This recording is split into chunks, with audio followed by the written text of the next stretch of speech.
Pemirsa, selamat malam. Richard Eliezer hari ini kembali menjadi saksi atas kasus pembunuhan berencana Yosua Huta Barat. Sempat meminta hadir secara daring karena statusnya sebagai justice kolaborator, Eliezer dengan berani akhirnya memberikan kesaksian secara langsung di muka persidangan. Hal ini tentunya memudahkan hakim untuk langsung mengkonfrontir keterangan Eliezer dengan Ferdy Sambo dan juga Putri Chandrawati yang hadir hari ini sebagai terdakwa. Bersama saya Fani Maniar, Anda menyaksikan MNC News Prime. Ya pemirsa, hari ini Richard Eliezer kembali menjadi saksi atas kasus pembunuhan Yosua Huta Barat. Eliezer memilih memberikan keterangan secara langsung dalam persidangan.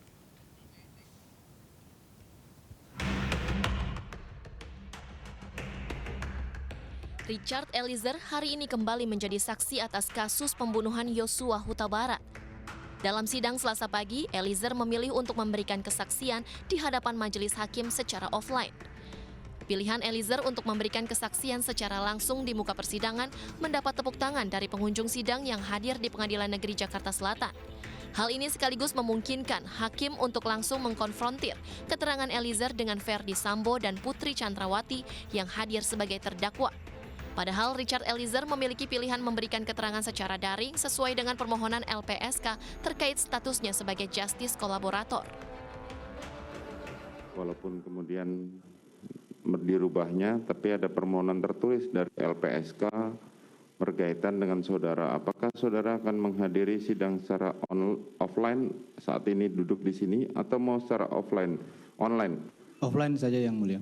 Offline saja. Siap. Oke.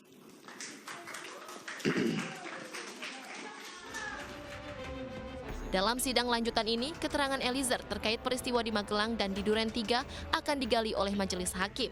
Salah satu yang akan disoroti majelis hakim adalah detik-detik saat Ferdy Sambo memberikan perintah kepada Richard Eliezer untuk mengeksekusi Yosua Huta Barat. Dari Jakarta, tim liputan iNews melaporkan. Richard Eliezer pemirsa kembali menceritakan momen dirinya diperintah oleh Ferdy Sambo untuk menghabisi nyawa Yosua. Menurut Eliezer, perintah eksekusi itu disampaikan pada tanggal 8 Juli di lantai 3 rumah Saguling. Putri Chandrawati turut mendengar rencana pembunuhan tersebut. Saya tanya ke Bapak kan. Siapa perintah Bapak? Sini dek. Pada situ Bapak lagi nangis yang mulia. Nangis, masuklah, baru dibawa saya ke sofa yang mulia, disuruh duduk di sofa yang mulia. Ada sofa satu, baru ada sofa panjang yang mulia, baru depan sini TV, di sana ada sofa juga. Saya duduk di sini, baru Bapak duduk di sofa panjang sebelah kanan yang mulia, dekat ke arah saya yang mulia. Putri? Ibu Putri belum kelihatan pada saat itu yang mulia. Oke. Saya masuk belum kelihatan Ibu Putri. Baru Bapak nanya ke saya. Lihat ke saya kan nangis yang mulia. Bapak nanya, kamu tahu nggak ada kejadian apa di Magelang? Saya bilang, saya tidak tahu Bapak. Baru nggak lama kemudian Ibu masuk duduk di samping Pak Efes yang mulia. Ibu PC masuk duduk di samping Ibu. Bapak habis nanya ke saya itu nangis dulu yang mulia. Jadi habis ngobrol nanya itu saya bilang, saya tidak tahu. Saudara Putri duduk di mana? Di samping Pak Efes yang mulia. Oke. Baru habis Bapak masih nangis ini, saya kayak ini ada kejadian apa Magelang. Baru dia bilang, Joshua Ibu sudah dilecehkan sama Joshua. Baru habis Ya, sementara itu pemirsa, Ferdy Sambo menanggapi kesaksian Richard Eliezer di persidangan dengan suara bergetar saat menjelaskan perintah menghajar Yosua Huta Barat. Ia menegaskan jika memang ia benar memerintahkan Eliezer menembak Yosua, maka ia menuntut Eliezer untuk mempertanggungjawabkan perbuatannya berdua dengan Ferdy Sambo tanpa melibatkan Ricky Rizal dan Kuat Ma'ruf. Dan yang di tanggal 10 juga itu tidak pernah saya janjikan uang dan handphone itu saya yang berikan karena handphone itu berada di meja depan ruangan saya.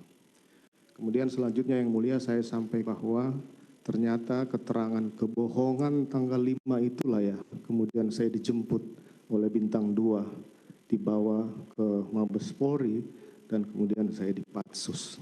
Saya tidak pernah tahu keterangan tanggal 6. Tanggal 8. Tanggal 8 lah setelah istri saya diancam akan ditersangkakan. Saya sampaikan semuanya. Tapi apa nyatanya ternyata juga ditersangkakan dan diterdakwakan. Ini perlu saya sampaikan. Kemudian yang terakhir yang mulia, kalaulah saksi menyampaikan bahwa saya minta menghajar kemudian saksi melakukan atau menerjemahkan itu perintah penembakan dari saya akan bertanggung jawab.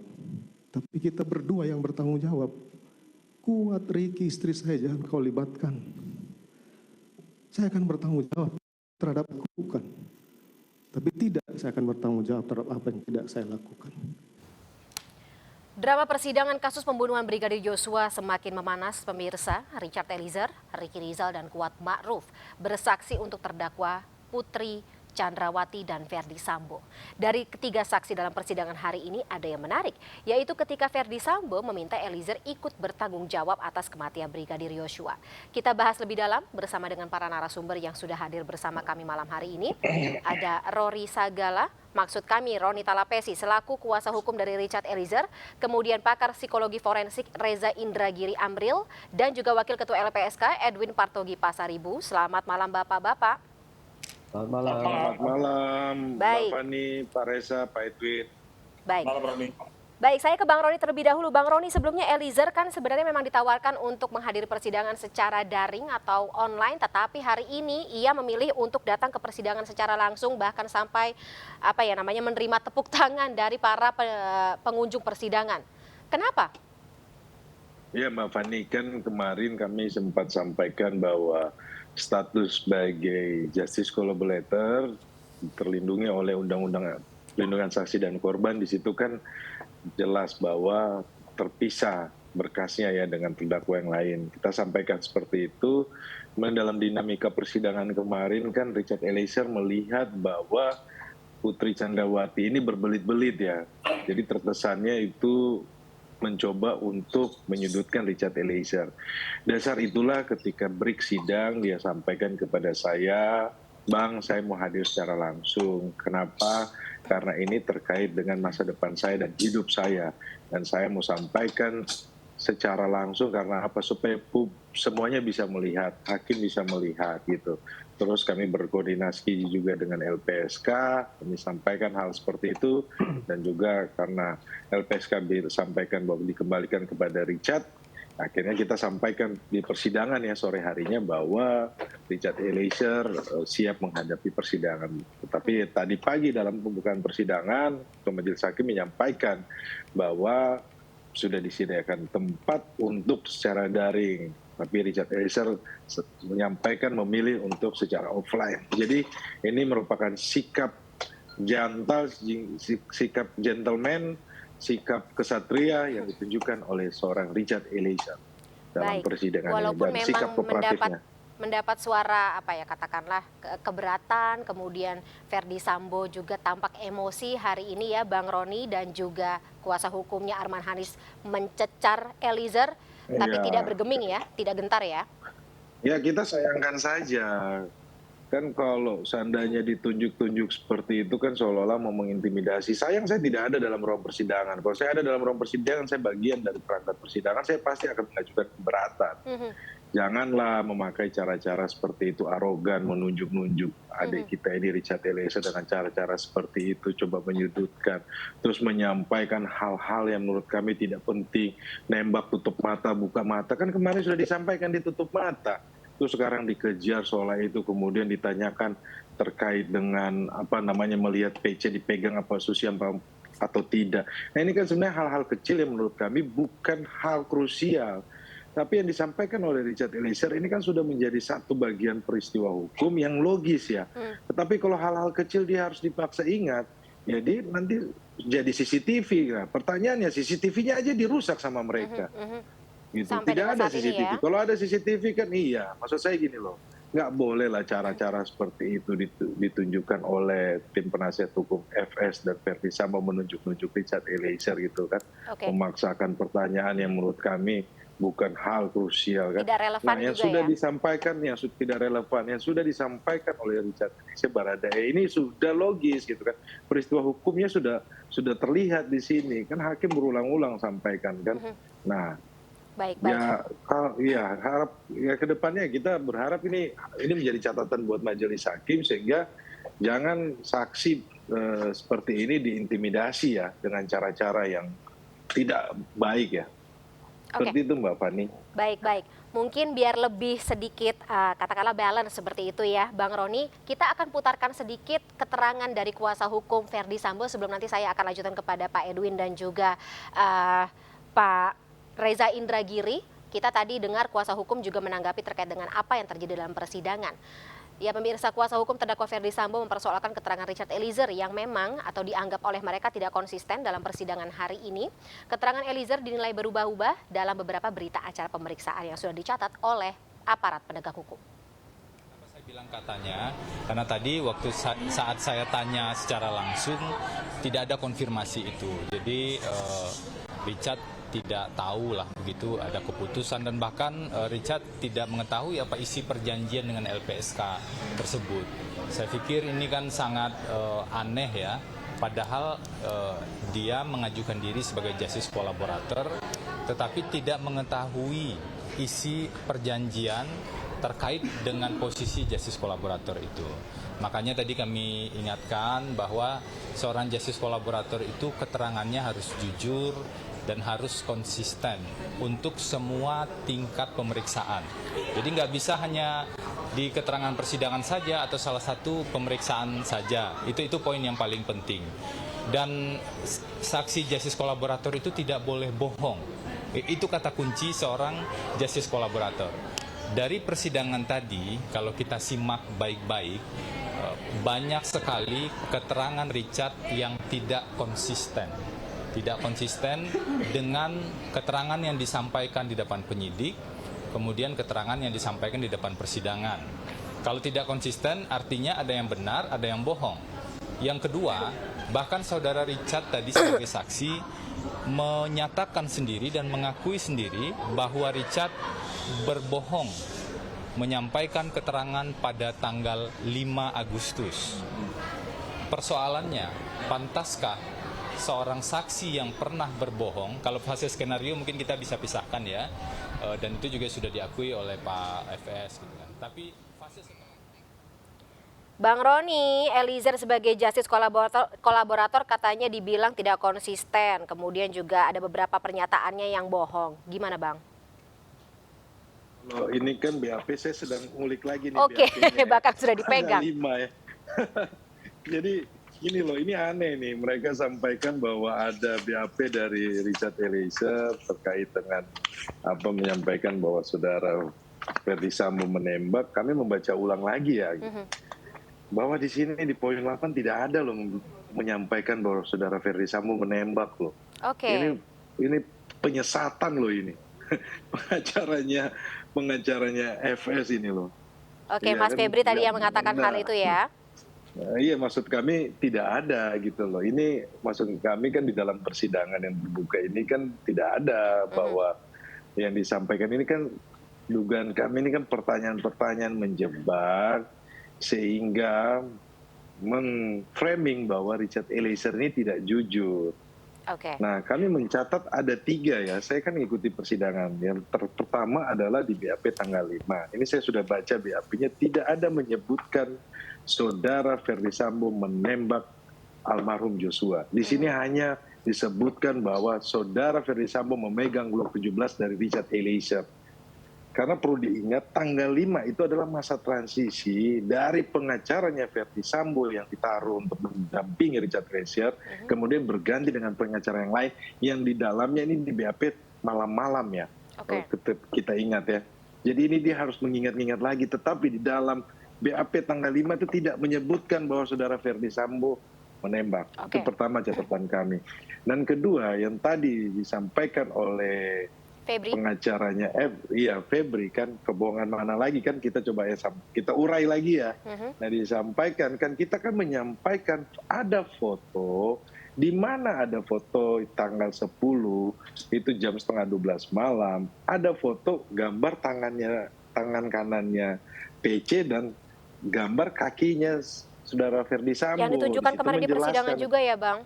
Ya, terus kan majelis hakim meminta agar dihadirkan karena hakim secara sidang terbuka membutuhkan bukti tersebut kan. Kayak kita sampai ini jaksa penuntut umum menyampaikan lewat LPSK, kita serahkan, kemudian LPSK menyerahkan kepada jaksa penuntut umum, kemudian diserahkan kepada majelis hakim. Kenapa ini penting? Kemudian saudara siapa si Febri ini mengejar di mana letak amplop tersebut. Nah, fotonya kan tidak foto satu meja. Nah, itu yang pertama. Terus yang ketiga, yang saya menjadi catatan terkait dengan Putri Candrawati oleh salah satu rekan pengacara menanyakan bahwa memegang tangannya Putri Candrawati. Ya, saya bilang faktanya seperti itu kok. Tetapi dibilang klien saya melihat bahwa Putri Candrawati baik-baik saja gitu loh. Nah, di mana kebohongannya gitu loh. Nah, ini yang kita yang kita khawatirkan ini kan memframing Richard Eliezer ini supaya keterangannya diragukan. Padahal kita sudah bilang bahwa keterangan di bawah tanggal 5 itu adalah, di bawah tanggal 6 itu adalah kebohongan, skenario. Di atas tanggal 6 adalah pasca pengakuan dari Richard Eliezer. Nah, di atas tanggal 6, Ferdi Sambo CS ini tidak mengakui BAP di atas tanggal 6. Padahal ada persesuaian dengan alat bukti yang lainnya sudah menunjukkan bahwa ini suatu peristiwa tindak pidana pembunuhan berencana. Baik. Bang Roni, terima kasih atas tadi uraiannya. Saya sekarang ke Pak Edwin. Pak Edwin, kita bicara mengenai permintaan Eliezer sebelumnya yang ingin sidang dilaksanakan atau dia menghadiri sidang dilaksanakan secara online atau kehadirannya secara online, tetapi sekarang hari ini ternyata hadir langsung. Dari LPSK sendiri, apakah ada informasi, ada perubahan kedatangan ini karena apa? Ya, pertama Mbak Fani ingin saya sampaikan ya, bahwa situasi yang dihadapi seorang saksi pelaku yang bekerjasama atau justice collaborator itu sesuatu hal yang sudah dibayangkan oleh perumus undang-undang. Sehingga hal itu kemudian dirumuskan dalam undang-undang perlindungan korban bahwa seorang saksi pelaku atau justice collaborator itu dapat memberikan keterangan tanpa hadir langsung di persidangan. Jadi itu satu penanganan khusus yang dapat diperoleh seorang justice collaborator. Nah, kemudian kami mengajukan itu memang dengan pertimbangan bahwa apakah Baradae Richard secara psikologis ya itu kuat atau mampu atau tidak berhadapan langsung dengan terdakwa yang merupakan atasannya. Ya. Nah, ternyata kemudian Richard memilih untuk menyampaikan keterangan secara langsung atau offline, dan itu juga suatu hal yang baik. Jadi tidak ada masalah di soal Richard memberikan keterangan secara langsung di persidangan tadi. Dan menurut saya begini, Mbak Fani, posisi Richard tadi kan sebagai saksi ya, sebagai saksi itu dia diuji oleh 3 pihak, hakim, jaksa, dan pengacara. Ya. Jadi soal konsisten tidak konsisten itu kan juga bisa disampaikan bukan hanya oleh pengacara terdakwa, tapi juga bagaimana dari sikap jaksa dan hakim. Jadi maksud saya itu bukan merupakan kesimpulan ya atas keterangan yang disampaikan oleh Richard. Ya. Kesimpulannya nanti juga akan kita lihat. Pertama tadi kita lihat di persidangan bagaimana reaksi jaksa dan hakim terhadap keterangan Richard. Kedua nanti ujungnya adalah keputusannya atau putusan dari persidangan sendiri. Apakah keterangan Richard akan menjadi dasar putusan majelis hakim? Jadi pernyataan sepihak dari pihak pengacara terdakwa bahwa Richard itu tidak konsisten, ya itu sih wajar saja. Tapi jadi pertimbangan LPSK juga kah, Pak Edwin? Ya tidak, karena sepanjang kami ketahui sejak bersama LPSK atau sejak tanggal 6 Agustus dan kemudian kami proses permohonan perlindungan sebagai justice collaborator pada tanggal 8 Agustus diajukan ke LPSK dan kemudian LPSK putuskan, LPSK sudah mendengar secara langsung keterangan dari Richard ya, dan keterangan Richard itu sejauh ini dengan apa yang disampaikan di persidangan tidak ada yang berubah.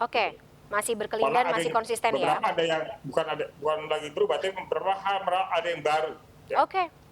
baik. Tapi tidak berubah seperti dibilang Mas Febri tadi tidak konsisten. Substansi tidak berubah. Oke, baik.